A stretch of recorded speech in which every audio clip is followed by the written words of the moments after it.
पता है कि हमें किस इच्छा का फल प्राप्त हुआ है,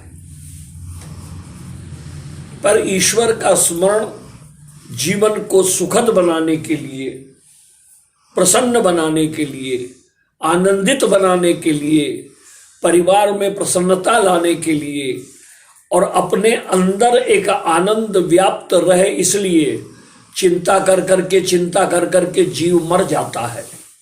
और चिंता करने से कोई समाधान होता नहीं। क्यों चिंता करें? चिंता करने से होना क्या है?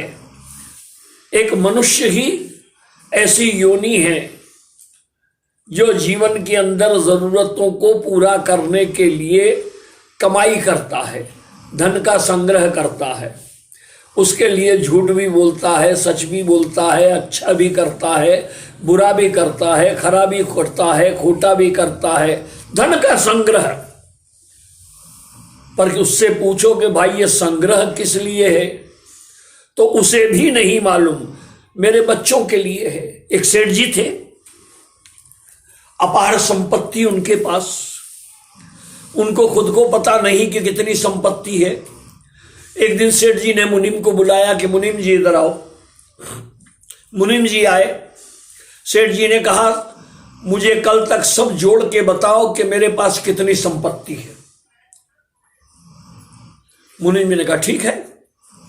दूसरे दिन शाम को मुनीम जी आके कहते हैं कि सेठ जी आपको चिंता करने की कोई जरूरत नहीं, आप कुछ भी ना करें, आप हिले भी नहीं, तब भी आपकी 7 पीढ़ी बिना कुछ किए आराम से खा सकती है, पी सकती है, आनंद कर सकती है, इतनी संपत्ति है। सेठ जी ने कहा 7 पीढ़ी तक? बोले हाँ।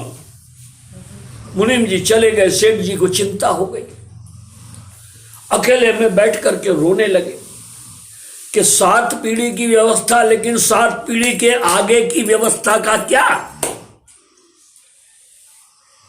बेचैन हो गए। सेठानी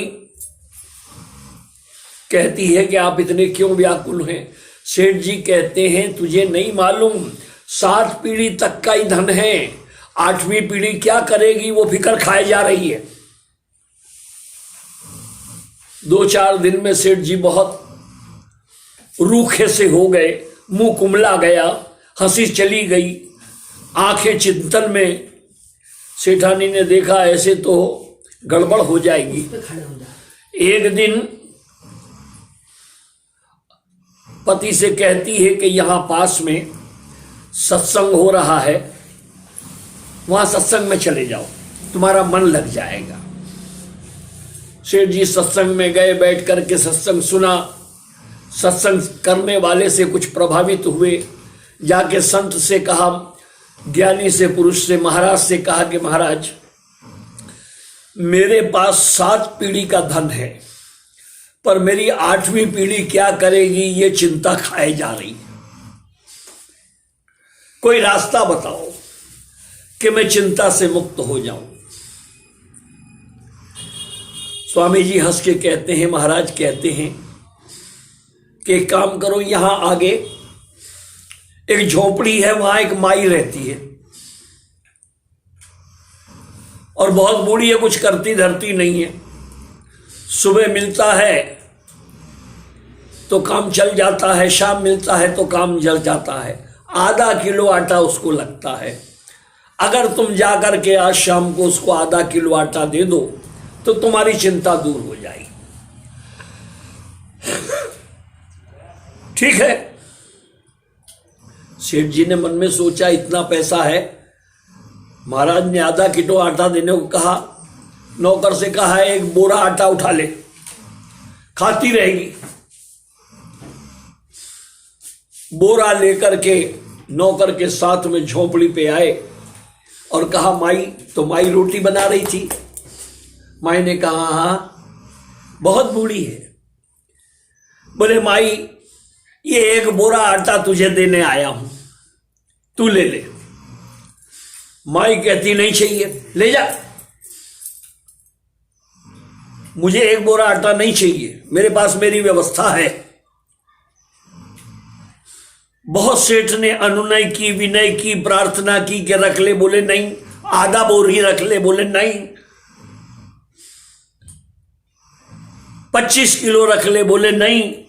20 किलो रख ले, बोले नहीं। 5 किलो रख ले, बोले नहीं। तो बोले आधा ही किलो रख ले, कल काम आएगा। बुड्ढी कहती है कल की चिंता आज क्यों करूं? अगर रात को मर गई तो कल कौन खाएगा? कल की चिंता आज नहीं करती। मेरा परमात्मा कल की व्यवस्था अपने आप करेगा। तू है कौन? बोरा भर के ले आया, बांट दिया किसी में भी। सेठ के ज्ञान चक्षु खुल गए कि जिसके पास कुछ नहीं है उसे कल की चिंता नहीं, और मैं 8वीं पीढ़ी की चिंता कर रहा हूं सब छोड़ करके। माई तू क्या करती है? बोले भगवान का भजन करती हूं। सेठ ने कहा मुझे भी यही करूंगा। तो जीवन में सत्संग का प्रभाव 24 मिनट नहीं, 12 मिनट नहीं, 6 मिनट भी अगर हम भगवान से जुड़ गए तो विश्वास कीजिए कि 24 घंटा सुधर गया और जीवन सुधर गया। इन्हीं शब्दों के साथ में मकर संक्रांति की आप सभी को बहुत बहुत बधाई। परमात्मा आपका जीवन मंगलमय करे। सूर्य उत्तरायण आ रहे हैं, मंगल प्रवेश हो रहा है, आप आनंद करें। इन्हीं शब्दों के साथ जय भगवान।